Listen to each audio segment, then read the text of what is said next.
నమస్తే. ఇన్నాళ్ళు నన్ను సపోర్ట్ చేస్తూ, ఎంకరేజ్ చేస్తూ మీ ప్రేమని నాకు అందిస్తున్న ప్రతి ఒక్కరికి కృతజ్ఞతలు. అలాగే ఈ వీడియో కూడా ఖచ్చితంగా మీకు ఉపయోగపడుతుంది. లైక్, షేర్ అండ్ సబ్స్క్రైబ్ చేసి మీ సపోర్ట్‌ని నాకు అందించండి. అలాగే ఈ వీడియో పట్ల మీకున్న అభిప్రాయాన్ని కామెంట్ సెక్షన్‌లో కామెంట్ చేసి తెలియజేయండి. ఇప్పుడు వీడియోని చూద్దాం. నమస్తే, వెల్కమ్ టు అవర్ ఛానల్. నేను పద్మిని. ప్రస్తుతంతో పాటు ప్రముఖ ఆధ్యాత్మికవేత్త, జ్యోతిష పండితులు, అమ్మవారి సేవకులు, దత్త గణపతి ఉపాసకులు మురళీధర శర్మ గారు మనతో పాటు ఉన్నారు. మాట్లాడదాం. నమస్కారం అండి. మహాదేవ శ్రీమాత్రే నమః. మైత్రేయ ముహూర్తం ఎప్పుడెప్పుడు వస్తుందా అని తెగ వెయిట్ చేస్తూ ఉన్నారు. అసలు నా వీడియోస్ లో రకరకాల వీడియోస్ కి కూడా కమెంట్స్ చేస్తున్నారు. మళ్ళీ ఎప్పుడు ఎప్పుడు ఎప్పుడు అంటే అటు దీన్ని యూటిలైజ్ చేసుకున్న వాళ్ళు ఇచ్చేటటువంటి రివ్యూస్ అనుకోవచ్చు, లేకపోతే చెప్పేటటువంటి విధానాన్ని అనుకోవచ్చు. ఆ నమ్మకం ఖచ్చితంగా ఏర్పడింది. ఖచ్చితంగా మైత్రేయ ముహూర్తాన్ని 3 పర్యాయాలు వినియోగించుకున్న వాళ్ళకి అప్పులు తీరినటువంటి పరిస్థితులు కూడా ఉన్నాయి. అలా చాలా మంది చెప్పారు కూడా. మొన్న 13 రోజుల క్రితం ఒకసారి వచ్చింది కదండి మైత్రేయ. మరి ఇప్పుడు కూడా ఎప్పుడు రాబోతోంది అన్న విషయం గురించి చెప్తున్నారు. అయితే కొత్త సబ్స్క్రైబర్స్ కోసం ఏంటి మైత్రేయ ముహూర్తం అనేది ఒక్కసారి వివరించండి. అలాగే 13 రోజుల క్రితం మనకి వీడియోలో పెట్టినటువంటి కొన్ని కమెంట్స్ కూడా ఒకసారి నేను లైవ్ లో చదివి వినిపిస్తాను. అసలేంటి మైత్రేయం ఒక్కసారి చెప్పండి మురళి గారు. తప్పకుండా అమ్మా. తీరని అప్పులు అంటే ఇక్కడ ఎన్ని కోట్లు ఉండనివ్వు అనేటువంటి డైలాగ్ నేను చెప్పను, కానీ మీకు ఉండేటువంటి కష్టము తప్పకుండా కష్టే ఫలి అంటున్నారు. మీరు కష్టపడుతూ ఉన్నప్పటికీ కూడా మీకు ఏదో రకంగా అప్పులు అధికంగా పెరుగుతూ ఉన్నవి, అప్పులు తీరటం లేదు అనేటువంటి వారి కోసం మాత్రమే ఈ యొక్క మైత్రేయ ముహూర్తాన్ని మీరు వినియోగించుకోండి.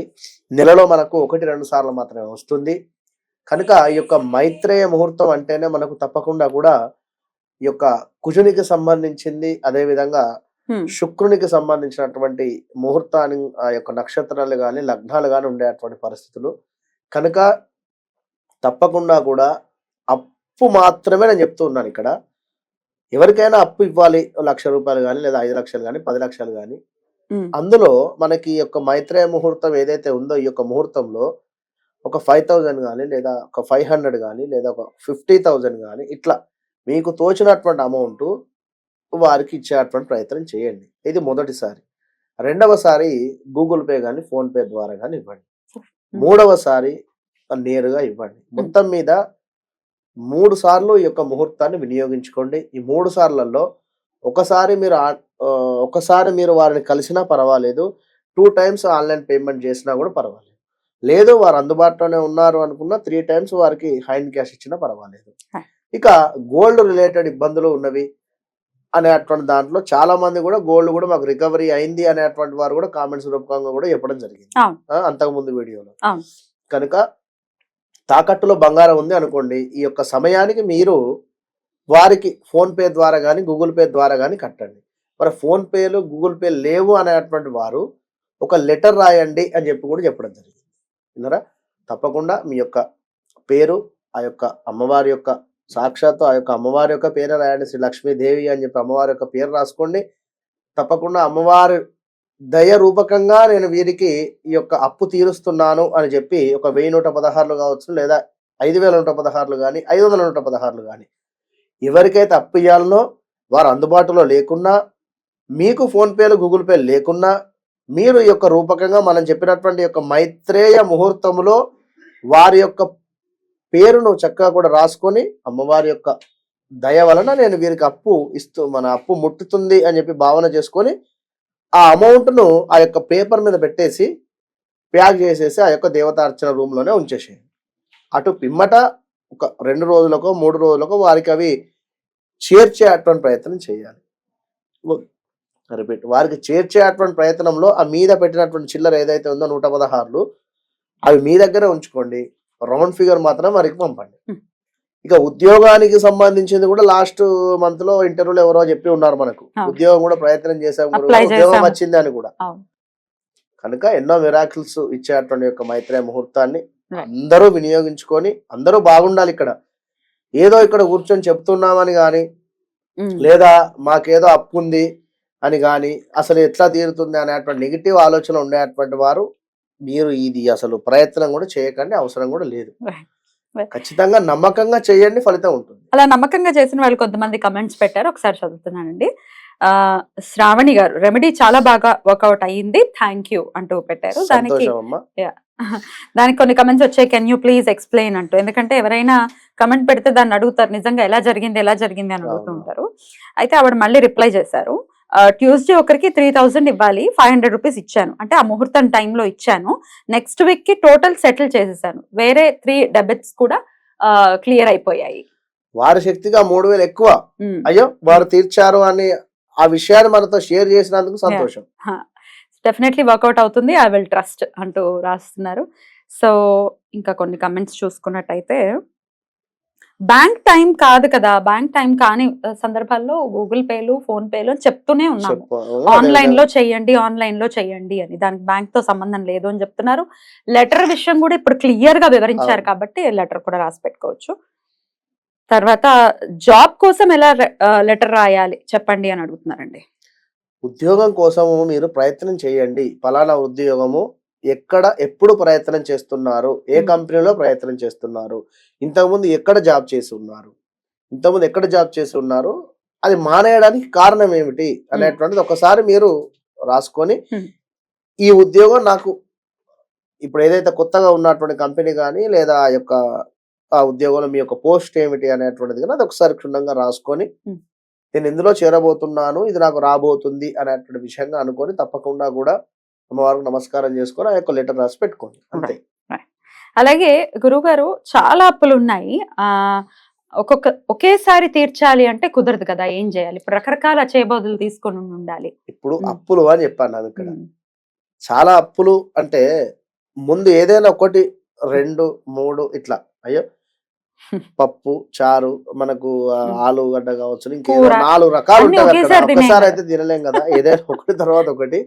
ఏదైతే పెద్ద సమస్య ఏదైతే ఉందో దాన్ని మీరు తీసుకోండి, దాని నుండి రండి. అలాగే సూపర్ అండి, నేను 2 టైమ్స్ మార్చ్ అండ్ ఏప్రిల్ లో వినియోగించుకున్నాను, నాకు సగం అప్పు తీరిపోయింది, థ్యాంక్స్. సంతోషం అమ్మా, చాలా సంతోషం.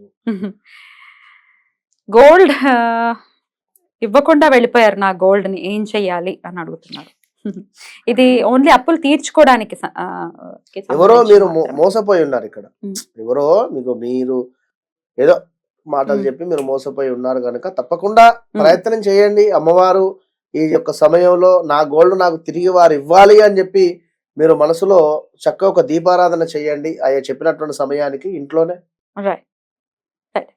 నా అప్పు కూడా తీరిపోయింది అంటూ ఇంకొకరు కూడా కమెంట్ చేస్తున్నారండి, మనీష్. థ్యాంక్ యూ మనీష్ గారు, థ్యాంక్ యూ, అమ్మవారి అనుగ్రహం. రైట్ అండి, ఇట్లా చాలా ఉన్నాయి కాబట్టి కమెంట్స్ కూడా చాలా వినియోగించుకునేటువంటి విధానము అక్కడ తప్పకుండా నమ్మకము, ట్రస్ట్, నమ్మకము, అంతే, వేరేది లేదు. నమ్మకంగా చేసుకోండి, 1 రూపాయి కూడా మేము ఆశించడం లేదు, లేదా ఇంకొకటి లేదు అక్కడ. ఇప్పుడు వేరే విషయాలలో ఉండవి అని కాదు, మీకు ఖచ్చితంగా న్యాయం జరగడానికి, మీకు మంచి జరగడానికే ఈ యొక్క ముహూర్తం కానీ ఈ యొక్క విషయం కానీ చెప్తున్నాము. చాలా మంది కూడా గురుపుష్య యోగం కానీ లేదా ఇంకా చాలా యోగాలు చాలా మంది కూడా చెప్తూ ఉన్నారు గురువు గారు కనుక తప్పకుండా వినియోగించుకోవాలి. రైట్, ఎలాగో అప్పు తీర్చాలి, ఆ తీర్చేదేదో మంచి ముహూర్తంలో తీరుద్దాం, ఇంకా త్వరితగతిన అప్పుల్లో నుంచి బయటపడచ్చు. రైట్, ఇక ఈసారి వచ్చేటటువంటి మైత్రేయ ముహూర్తం ఎప్పుడు వస్తోందండి? ఈసారి వచ్చేటువంటి మైత్రేయ ముహూర్తం చాలా అద్భుతము, మంగళవారం రావడం జరుగుతున్నది. అప్పులు తీర్చేస్తే మరీ మంచిది మంగళవారం, సూపర్ గా. అయితే ఇక్కడ కన్ఫ్యూజ్ కాకండి, మనకు 7వ తారీఖు నాడు తెల్లవారుజామున 4:30 అని చెప్పడం జరుగుతున్నది. ఇక్కడ 4:30 నుండి 6:15 ప్రాంతం అని చెప్పడం జరుగుతున్నది. అంటే 6th నైట్ కిందనే కన్సిడర్ చేయాలి. కానీ అదే తెల్లవారిపోయింది కదా, 4 గంటలకి 4:30 అంటే మనకి ఎట్లాగో బ్రాహ్మీ ముహూర్తం మొదలైంది అనే భావన చేసుకోవాలి. చక్కగా 4 వరకు లేచి స్నానాలు అన్ని కూడా ఏమనుకుంటారంటే 7వ తారీఖు రాత్రి మళ్ళీ వస్తుంది కదా అది అనుకుంటా. అది కాదు, నేను ఉదయం తెల్లవారుజామున అంటున్నాం. మనం 6th డేట్ 12 కి మారిపోతుంది కదా, దాని తర్వాత నుంచి 7 కదా, 7th ఎర్లీ మార్నింగ్ 4 o'clock అంతే. ఉదయం బ్రాహ్మీ ముహూర్తంలో మీరు 4 వరకు లేచి చక్కగా కూడా మీ యొక్క కాలకృత్యాలు కానీ మీ యొక్క ఫ్రెష్ అప్ అయిపోయి చక్కగా కూడా మరి ఆ ఉదయము బ్యాంకులు ఉండవి లేదా ఎవరో ఉండరు అని కాదు, ముందుగానే ప్రిపేర్ కాండి. 7వ తారీఖే 12వ తారీఖు అంటేనేమో అది వేరు. 7th డేట్ కనుక ఆల్మోస్ట్ ఏమైనా కట్టేటి ఉన్నా కూడా చిట్టి డబ్బులు కానీ లేదా ఇంకేమైనా కార్ లోన్ కావచ్చును లేదా మరొకటి.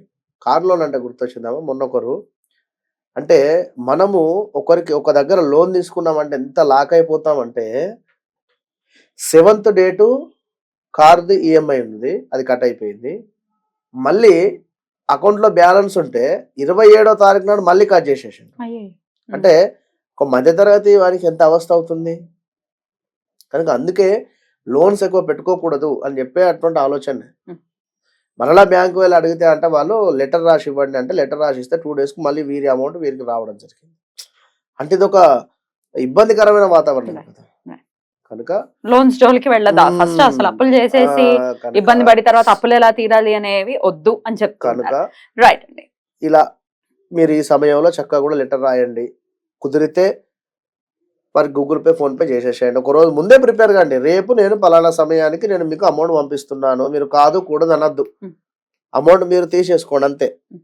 10,000 అప్పు ఉంది, 500 పంపండి. 1,00,000 రూపాయలు అప్పు ఉంది, 5,000 పంపండి. 5 లేదు 20,000 రెడీ అయి ఉన్నాయి అనుకుందాం, 20,000 ఇచ్చేసేయండి వారికి అందుబాటులో. ఇట్లా ఎట్లా వీలైతే అట్లా మీరు యూజ్ చేసుకోండి. మనకు గోల్డ్ లోన్ కానివ్వండి, ఇంకేదైనా కూడా ఫలితం. ఏప్రిల్ 7వ తారీఖు మైత్రి ముహూర్తం వస్తోంది కాబట్టి ఖచ్చితంగా ప్రతి ఒక్కరు కూడా వినియోగించుకోండి. Thank you so much Murali garu. నమస్తే.